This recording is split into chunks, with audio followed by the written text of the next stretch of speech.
എല്ലാവർക്കും നമസ്കാരം. ഇന്നത്തെ ടോപ്പിക് എന്ന് പറയുന്നത് wisdom is not ancient, it is eternal. അത് വേറൊന്നുമല്ല, അറിവ് എന്ന് പറയുന്നത് വളരെ പഴഞ്ചനാണ് എന്ന് നമ്മൾ ഒരിക്കലും ധരിക്കരുത്. അതിന് ശരിക്കും പറഞ്ഞാൽ ഒരു കാലപരിധി ഇല്ല. അതെപ്പോഴും നിലകൊള്ളുന്ന ഒരു കാര്യമാണ് അറിവ് എന്ന് പറയുന്നത്. ഇതിൻ്റെ നല്ലൊരു എക്സാമ്പിൾ എന്ന് പറയുന്നത് വേറൊന്നുമല്ല, നമ്മുടെ ചാണക്യൻ എഴുതിയ അർത്ഥശാസ്ത്രം എന്ന് പറയുന്ന പുസ്തകം തന്നെയാണ്. അതിനെക്കുറിച്ച് പറയുകയാണെങ്കിൽ ശരിക്കും പറഞ്ഞാൽ ചാണക്യൻ ഒരുപാട് വർഷം മുമ്പ്, ആയിരക്കണക്കിന് വർഷം മുമ്പ് ജീവിച്ചിരുന്ന ഒരു വ്യക്തിയാണ്.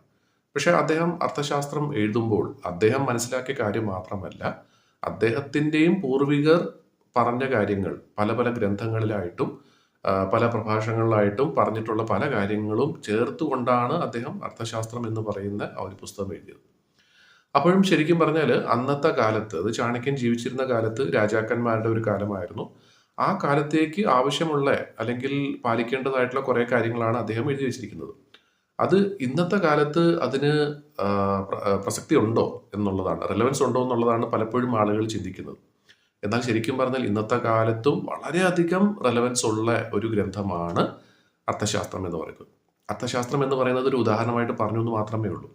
ഇപ്പം ശരിക്കും പറഞ്ഞാൽ നമുക്കൊരു പക്ഷേ അറിയാമായിരിക്കും, വൈദ്യശാസ്ത്രമാണെങ്കിലും സാമൂഹ്യ ശാസ്ത്രമാണെങ്കിലും അതല്ലെങ്കിൽ ഏത് തരത്തിലുള്ള ശാസ്ത്രമാണെങ്കിലും അതിൻ്റെ എക്സ്പേർട്സ് പലപ്പോഴും പഴയ ഗ്രന്ഥങ്ങൾ റെഫർ ചെയ്യാറുണ്ട്. എന്തുകൊണ്ടായിരിക്കും? അവർക്ക് അറിവില്ലാത്തതുകൊണ്ടാണോ, അതോ ടെക്നോളജി ഡെവലപ്പ് ആവാത്തതുകൊണ്ടാണോ? ഒരിക്കലുമല്ല. എന്തൊക്കെ ടെക്നോളജിയൊക്കെ ഡെവലപ്പ് ആയാലും പഴയ പല കാര്യങ്ങളും നമ്മുടെ ഈ ലോകത്ത് ഇപ്പോഴും അതിന് വളരെയധികം റെലവൻസ് ഉണ്ട് എന്നുള്ളൊരു പോയിന്റാണ്. അപ്പം നമ്മളിൽ പ്രത്യേകിച്ചും ഇന്നത്തെ ഒരു തലമുറ പല കാര്യങ്ങളും വിചാരിക്കുന്നത് ഇന്നത്തെ ഒരു ശാസ്ത്രം വെച്ച് നോക്കുമ്പോൾ പഴയ കാര്യങ്ങൾ ഒന്നും തന്നെ നമ്മൾ പാലിക്കേണ്ട ആവശ്യമില്ല എന്നാണ്. അത് തെറ്റാണ്. പഴയ പല കാര്യങ്ങളും നമ്മുടെ മുതിർന്നവർ പറഞ്ഞ കാര്യങ്ങളാണെങ്കിലും നമുക്കൊരു പക്ഷേ തോന്നുന്നുണ്ടാവും അവർക്ക് നമ്മളെപ്പോലെ ഒരു പക്ഷേ അറിവില്ല, പഠിപ്പില്ല എന്നുള്ളത്. പക്ഷെ അവർ പറയുന്ന അല്ലെങ്കിൽ അവരുടെ ജീവിതത്തിൽ അനുഭവിച്ച് അവർ പറയുന്ന പല കാര്യങ്ങൾക്കും വളരെയധികം പ്രസക്തി ഉണ്ടാവും. ഒരുപക്ഷെ അവർ പറയുന്നത് ഇന്നത്തെ ഒരു സാഹചര്യത്തിൽ ഒരല്പം മാറ്റി ഒന്ന് ചിന്തിക്കുക എന്നുള്ളത് മാത്രമേ നമ്മൾ ചെയ്യേണ്ടതായിട്ടുള്ളൂ.